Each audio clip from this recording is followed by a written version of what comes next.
Actually, the day you play a gacha game, let's go. I actually played Honkai Star Rail. That's the only other gacha game that I really have a lot of respect for, which is actually why I wanted to go with the sponsor for these guys. So like, I'm pretty restrictive about which sponsors I choose, always. And the reason why I was excited about Honkai was like, a lot of people in the community, they're like, oh yeah, you should play Star Rail, you should play that, right? And I was like, okay, it's a gacha game, let's go for it, right? And I played it, and I was like 2 hours in, they gave me an ad. And I was like, it started, right? And then I played for another 200 hours and they never gave me another ad. And I just played the game fully free to play for like 200, I think it was like 240 hours. That's a good point. That's actually a really good point, because looking back at like other gacha games that I played, I remember they would give me like pop-ups. I completely forgot about that. Hoyoverse really doesn't do that. They just introduce you to the gacha system, and then after that it's just a video game. But the ad is incorporated into the game.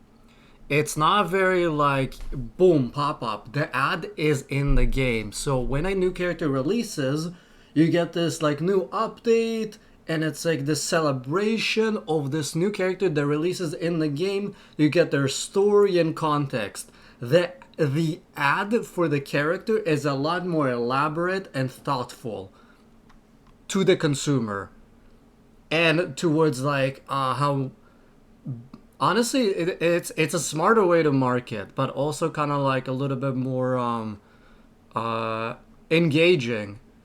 It makes more sense. Before I gave them $10, I actually bought something for $10 because I wanted to support what they were doing. Because if you're going to run a game like that with such high quality that I was dealing with and never bother me with ads, like, I got a lot of good value for that, and I wanted to support them as devs. So with this, I was like, okay, you did right by me before. I feel comfortable enough to take this on as a sponsor. Yeah, that makes sense. That makes sense. See what you were doing. And so far, this shit has a lot of style. Yeah. Like, I agree. Pretty impressed with that. It's giving me a lot of vibes from like other games like Persona in terms of the way that they're handling interactions and dialogue. It's giving me really good vibes from the combat so far as well. And I know I'm not even good at it yet. I need to play around with this. Yeah, MiHoYo is doing really good, dude. Yeah, they are. They really are. Genshin doesn't have ads. I never got into Genshin. That wasn't a really like big thing. I remember I got a little bit into Genshin and I never really got deep into it. And the reason why is because I played through it and I was like, there's so much shit to do in the world. And at the time I just didn't have time. This is another interesting thing I saw about video games. Everyone says they want an open world game, and then they launch an open world game and they never finish it. People say they want open world games, but in reality they don't. They really don't. One example I have of this is Final Fantasy VII Rebirth. People are scared of open world now. There is just so much to do, and there is this daunting feeling of exploration. And I think we've evolved to the point where we devolved to the point where we just want comfy games. People say they don't want linear experience. They want open world exploration, right? Here we go. Here's Final Fantasy VII Rebirth with an open world exploration. Oh, cool. I don't know. It's just really big and heavy. I feel like just to get everything done, I just don't have that much time of the day. It would take me 8 hours to just kind of play the game. But I wanna play a game quickly for like 30 minutes. I wanna play a game for 30 minutes today. And then you play this for 12 hours a day. Somehow you find a way to play this for 12 hours. And a lot of people do this. There is this thing about open world right now with a lot of people where it's just too daunting. People want to just relax and play something comfy for a lot of hours, not invest a lot of hours in this like incredible new experience and like this daunting thing. You want something casual, is what I've seen. And PirateSoftware kind of confirms it now, where people like the more 2D games, more linear games, because you don't feel like you're going in like a path that you have wasted time. Yeah. How do they get money then? What it appears that they're doing in terms of marketing is they put together a really good game, and then they hope that you support them on the end of that. And then people do. So like, it's a good game first, and also a gacha game on the side, right? And yes and no. It's not in the hopes that you support them. Like, look at this. They give you an entire... Like, for example, right now... Let me turn on the sound for the game. Let me show you what they do. Let me explain this a little bit better. So, new character, right? What you do is you open up this thing. It shows you this cool animation. They give you gems. They give you gems to try out the character, right? You try out the character is really beautiful, the character is really cool, and the character is very strong compared to all your other units, right? It's this thing that appeals to like the newest, freshest thing. Where's her story? And what they do, they release the character with like a character like story thing, where they give you like cutscenes and stuff. Where is it? Was it this? Yeah. And they give you this like story of the character. Less than 50 meters. The hollow exit is just up ahead. You know?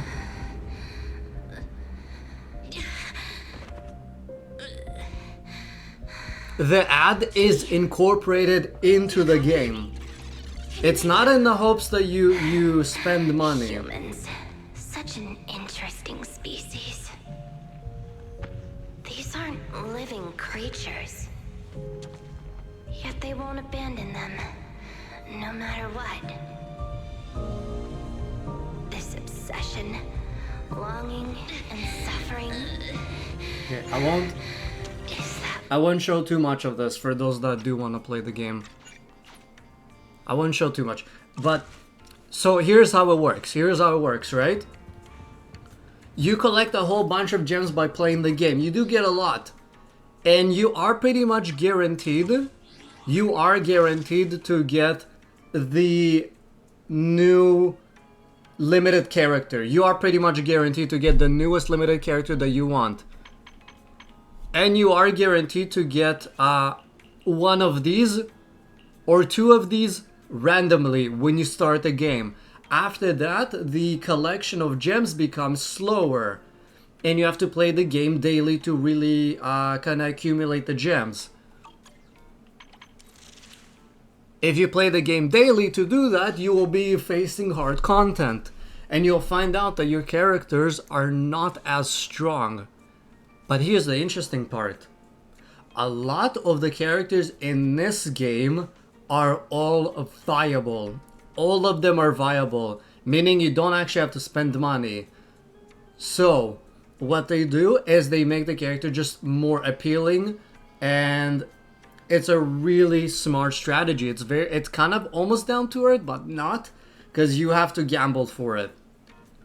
Where does the money come in? How do you spend money on this? So you can straight up buy rolls. You can see at the top there. You can just straight up buy this, right?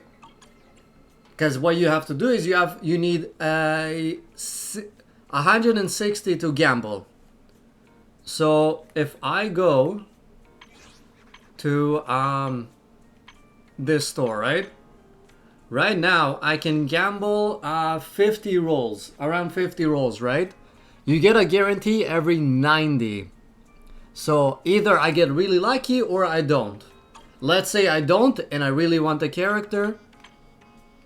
They have the shop here, right? Which is not a very set amount of rolls. It's just a random number of... Actually, I don't think it's random. I think it's very deliberate. But they gave you a first time purchase bonus and all that, which is nice and all that. And that's one way.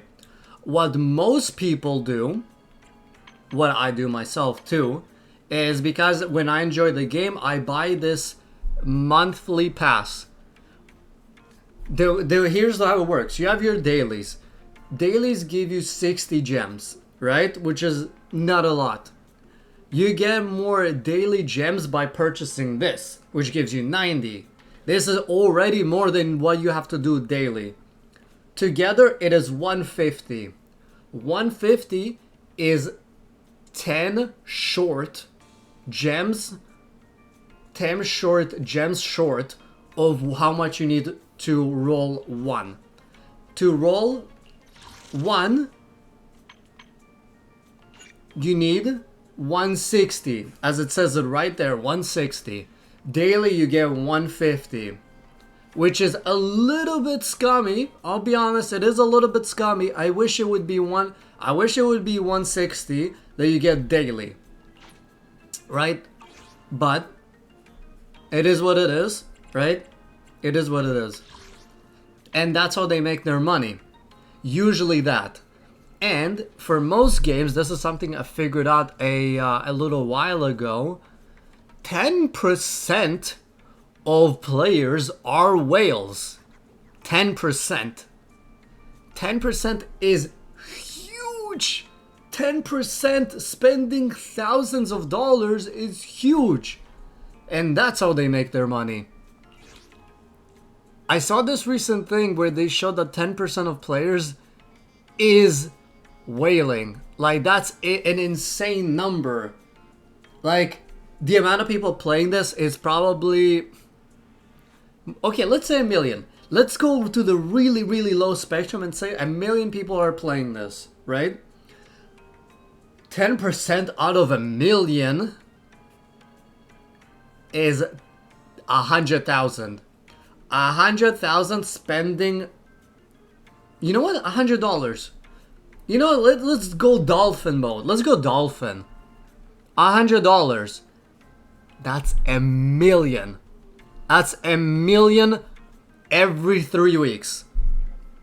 Every 3 weeks, your company gets 1 million. Right? Which, this game, I don't know if it does cost 1 million, but I would say all the ads probably do. And these are just the dolphins. There's also the whales. If whales, let's say, whales, we know that whales are like 10%. $1,000 out of 1 million. I don't even want to do the math. And there's not 1 million players playing this. There is 100 million players playing this. I assure you. It's a Chinese mobile game. China's a massive market. And there's also multiple accounts. Not just one player, there's multiple accounts usually. For reasons that I don't even know, right? It is definitely very interesting how they do marketing. The marketing is within the game. It is incorporated in the core mechanic of the game, which is storytelling and presentation visually. Like, I open this up. Look at that. Who is this new character? Oh, that's cool. Cup of hot water.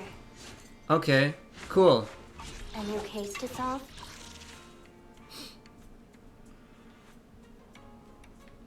How do you?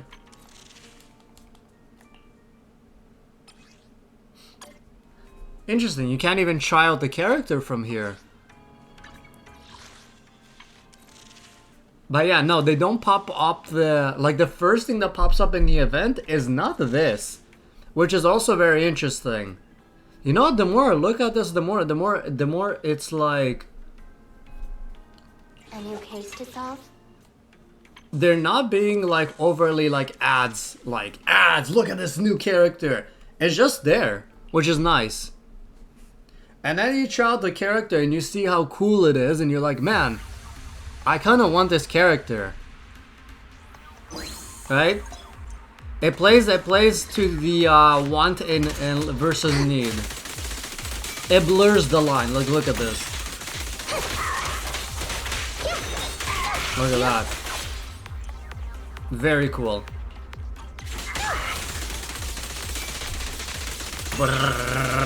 Following orders.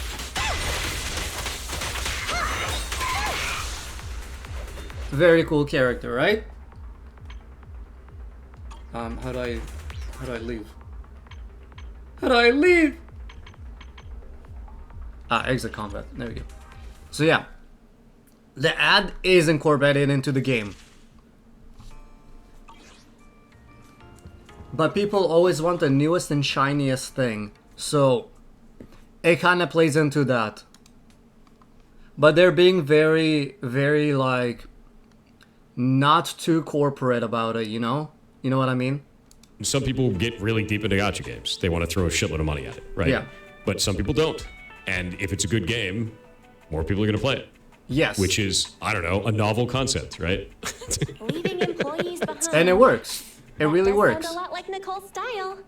And they've done that time and again. They keep getting better at it. So this is impressive so Hey, far. don't be mean. I allocate a large portion of our revenue to the employee rescue budget. And I'll give you one example, right? How many languages is this game in?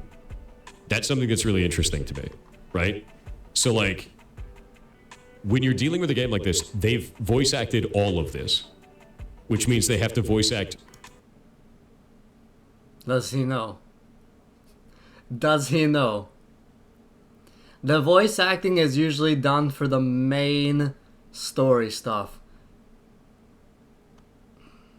Actually, there's not, you know, there's not as much text compared to Genshin and Star Rail in this one.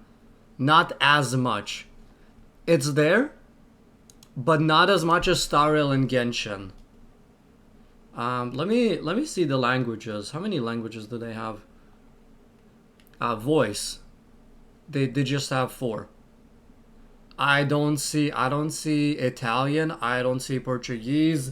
I don't see Russian. I don't see Ukrainian. I don't see Arabic. I don't see Hebrew. I don't see like French. I don't see German. I see Chinese, English, Japanese, and Korean. They're not really trying to appeal to everyone, but the text is appealing to everyone. Because text is a lot easier to translate and deal with. In voice acting, you have to deal with a lot more voices.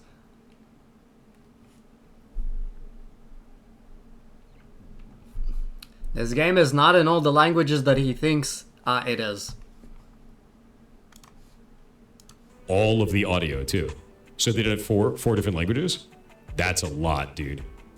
And this is a very text-heavy game, and also a very voice-acting heavy game, which means you need to have a character that has a lot of emotional impact with that. Really, really good. That's fair, yeah. Like, really good. 110 gigabytes with all languages, or just one? Because I don't think it was 110. I think it was like 30-something, 40-something. 110, it's It was like for 12 text the, languages. Yeah, to no, voiceover is unpack going to be everything. incredibly expensive. They'll probably only do that sort of localization for specific regions. 57 gigs on PC. Was it actually? That was like 40. My bad. 50. It's You have 50. to do Star Rail? No, I haven't played in a while. I need to get back into it. All in all, my request is simple. But yeah, it was an interesting thing to hear him say, and I thought I wanted to comment on it. Because I play this game a lot, and I played all the Hoyoverse games. From Honkai Impact 3rd, Genshin, Star Rail, and now ZZZ. I played all of them like daily, right? It was interesting. Except, you know what? Okay, Honkai Impact, I used to play daily up until a certain point. Genshin, I played since day one up until like the end of Sumeru, and then I just stopped. Star Rail is kind of on and off. I'm kind of more back into Star Rail. And ZZZ, I'm really enjoying ZZZ. I'm actually really enjoying ZZZ. And I'm glad to see a lot of people are too, because this game, I thought this game was gonna fail. Because it didn't look good or too much at the start from presentations and all that. But when you play the game, it actually feels like a real... It feels like those old anime PS3 games. Like, kind of like Persona and all those stuff. Like those old Japanese games. And it's great. And it's good to see other people kind of like enjoy it too. And when he went into the marketing aspect of it, I had a few things to say, but you know what? I do agree with him. They're presenting it in a new light, in a very new and tasteful manner, which I really like. I really like it. Yeah. So anyways, that's all I wanted to say about it. Okay. See ya.